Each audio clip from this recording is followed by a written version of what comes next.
questions from electromagnetism based on Bayes' law. First one. Two long straight parallel wires 6 centimeter apart each carries 40 ampere. Calculate the magnetic flux density at a point between the wires 2 centimeter from one and 4 centimeter from the other, when the currents are 1, first question, in the same direction, 2 in the opposite directions. രണ്ട് long straight wires, ഇതിലെ current I1, ഇതിലെ current I2 എന്നിരിക്കട്ടെ. ഇവിടെ ഇപ്പോൾ I1ഉം I2ഉം 40 ആംപിയറാണ്. തമ്മിലുള്ള അകലം 6 centimetre. അതിൽ ഒരു വയറിൽ നിന്നും 2 സെൻറ്റിമീറ്റർ അകലത്തിലും രണ്ടാമത്തെ വയറിൽ നിന്ന് 4 സെൻറ്റിമീറ്റർ അകലത്തിലുമായിട്ടുള്ള ഒരു പോയിന്റിലെ മാഗ്നറ്റിക് ഫ്ലക്സ് ഡെൻസിറ്റി കാണാനാണ് ചോദ്യം. അപ്പോൾ ഇവിടെ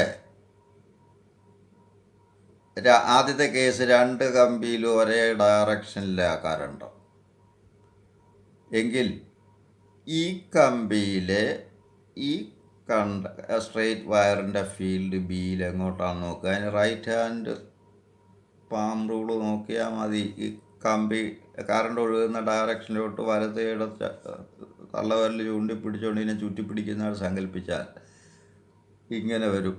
അപ്പോൾ ഇൻ ടു ദി പേപ്പറാണ് ഇതിൻ്റെ magnetic field, in to the paper.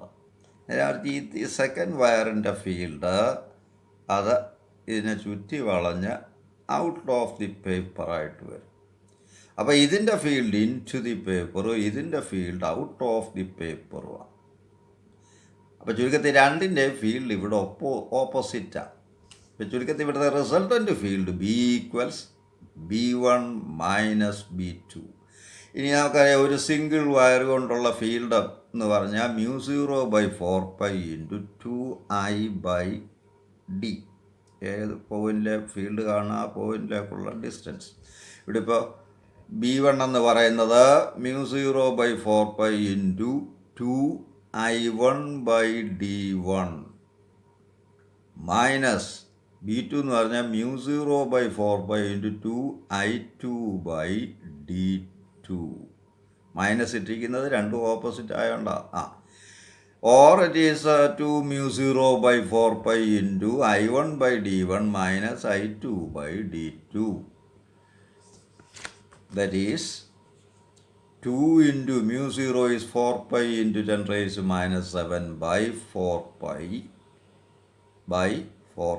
μ0/4π into I1 40 ampere by d1 2 centimeter, അപ്പോൾ 2 × 10⁻² meter minus I2 40 ampere by d2 is 4 centimeter, 4 × 10⁻². This is 4π cancelling, 2 × 10⁻7 into this is 2000 minus this is 1000. 2000 minus 1000 is 1000. So 2 × 10⁻⁴ Weber per meter square. ഇതാ ഒന്നാമത്തെ എൻ്റെ answer. Current same ഡയറക്ഷനിൽ. ഇനി current opposite ഡയറക്ഷനിൽ വരുമ്പോൾ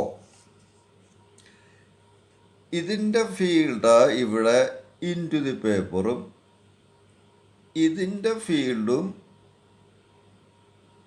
in to the പേപ്പറാണ്. ഇതിൻ്റെ opposite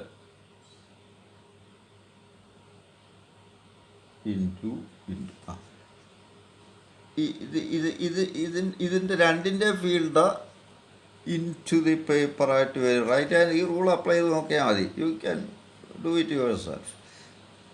current opposite direction വരുമ്പോൾ ഇതിനിടയ്ക്ക് ഏത് പോയിൻ്റ് എടുത്താലും ഫീൽഡ് ഒരേ ഡയറക്ഷനിലായി. ഇപ്പോൾ ഈ കേസിൽ ഇൻ ടു ദി പേപ്പർ അത് ക്രോസ് ഇട്ട് കാണിച്ചിരിക്കുന്നു. അപ്പോൾ ഈ പറഞ്ഞ പോയിന്റിൽ ഇവിടുത്തെ ഫീൽഡ് B=B1 + B2 എന്ന് വരും. അപ്പോൾ ആൻസർ എടുക്കുമ്പോൾ ഇവിടുത്തെ മൈനസ് അങ്ങ് പ്ലസ് ആക്കിക്കൊണ്ടാൽ മതി. അപ്പോൾ ഇങ്ങനെ വരും. രണ്ടാമത്തെ case B equals 2 × 10⁻⁷ into 2000 plus 1000 or 6 × 10⁻⁴ weber per metre square. That is the answer. ഈ ടൈപ്പൊക്കെ നേരത്തെ ചെയ്തിട്ടുണ്ട് പഴയ പോസ്റ്റിങ്ങുകളിൽ. Another one, a wire 10 meter long is wound into a flat coil 10 centimeter in diameter. If a current of 10 ampere flows through the coil, A. What is the number of turns? B. What is the magnetic flux density at the center? C. What is the magnetic moment? 10 centimetre 10 metre നീളമുള്ള ഒരു കമ്പി ഉപയോഗിച്ച് 10 centimetre diameter ഉള്ള ഒരു circular coil ചുറ്റിയിട്ടുണ്ടെന്നാണ്. എങ്കിൽ എത്ര turns ഉണ്ടാവും എന്നാണ്. ഒരു ചുറ്റ് എന്ന് പറഞ്ഞാൽ ലെങ്ത് 2πr, എന്ന് പറഞ്ഞാൽ റേഡിയസ് ഓഫ് ദി കോയിൽ. അപ്പോൾ ഒരു ചുറ്റെന്ന് പറയുമ്പോൾ നീളം 2πr. അങ്ങനെ n ടേൺസ് ഉണ്ടെങ്കിൽ ടോട്ടൽ ലെങ്ത് n × 2πr. അതായിരിക്കണമല്ല ചുറ്റാൻ ഉപയോഗിച്ച കമ്പിയുടെ ലെങ്ത്. അപ്പം length of the wire L equals n × 2πr, where r is the radius of the coil, n is the number of turns, L is the length of the wire. ഇവിടെ നിന്ന് n കാണുന്ന എന്നാ ചോദിച്ചിരിക്കുന്നത് ആദ്യം. n equals L/2πr, that is 10 meter by 2π into കോയിലിൻ്റെ diameter 10 centimetre എന്ന് പറയുന്നുണ്ട്. അപ്പോൾ radius 5 centimetre, that is 5 × 10⁻⁻² metre, or it is 31.8. അത് 39 എന്ന് എടുക്കാം, കാരണം നമ്പർ ഓഫ് ടേൺസ് അല്ലേ. പക്ഷേ 31.8 എന്ന് തന്നെ എഴുതി കാണിച്ചാൽ മതി. ഇനി പിന്നെ ചോദിച്ചിരിക്കുന്നത് what is a magnetic flux density. കോയിലിൻ്റെ at the centre, magnetic at the centre of the കോയിലാണ്. കോയിലിൻ്റെ സെൻറ്റർ, കറണ്ട് ഒഴുകുന്നൊരു കോയിലിൻ്റെ സെൻറ്ററിലെ മാഗ്നറ്റിക് ഫ്ലക്സ് ഡെൻസിറ്റിക്കുള്ള ഫോർമുല അറിയാമല്ലോ. μ0/2 × Ni/r.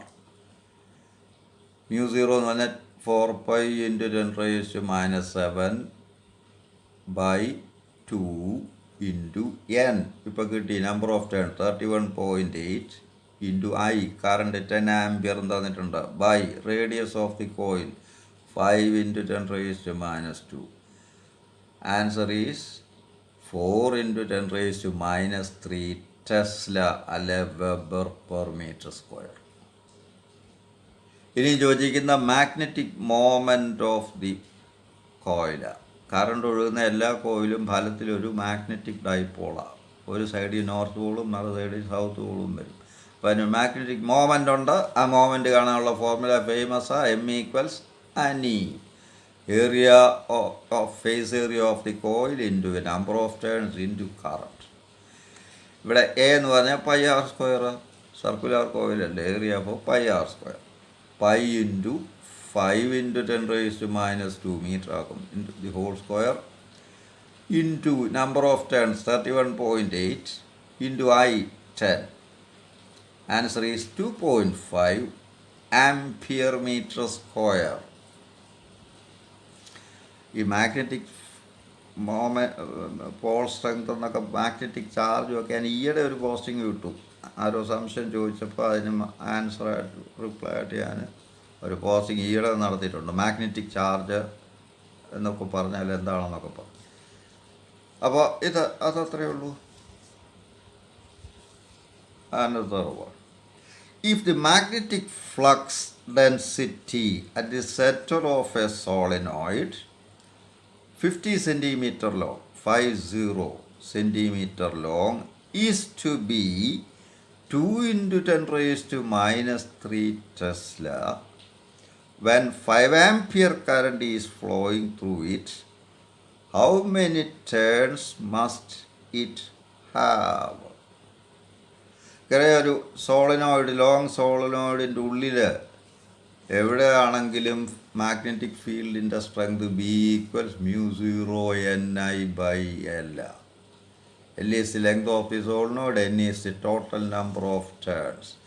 ഇവിടെ ഇപ്പോൾ എന്നാ കാണണ്ടേ, അപ്പോൾ n equals b into L by mu 0 into I. B തന്നിട്ടുണ്ട് 2 ഇൻറ്റു 10⁻³ ഇൻറ്റു എൽ 50 സെൻറ്റിമീറ്റർ. ആ മീറ്റർ ആക്കുമ്പം 0.5 divided by mu 0 4 pi into 10⁻⁷ into I 5 ampere അല്ലേ, 5 ആംപിയർ. സിംപ്ലിഫൈ ചെയ്യുമ്പോൾ 159 എന്ന് വരും. എത്രയും നമ്പർ ഓഫ് ടേൺസ് 159. ഇപ്പം ഞാൻ ചെയ്തതൊക്കെ സില്ലി ക്വസ്റ്റ്യൻസാണ്. ടഫായിട്ടുള്ളതൊക്കെ ഉണ്ട്. പല സ്റ്റാൻഡേർഡിലുള്ള പല സമയത്ത് ഞാൻ ചെയ്തുകൊണ്ടിരിക്കും. ഞാൻ standard, average, below average, over, high standard എല്ലാം ചെയ്തുകൊണ്ടിരിക്കുക. അത് നിങ്ങൾ പോസ്റ്റിംഗ് കാണുമ്പോൾ നിങ്ങൾക്ക് മനസ്സിലാകുന്നുണ്ടാവും. Thank you.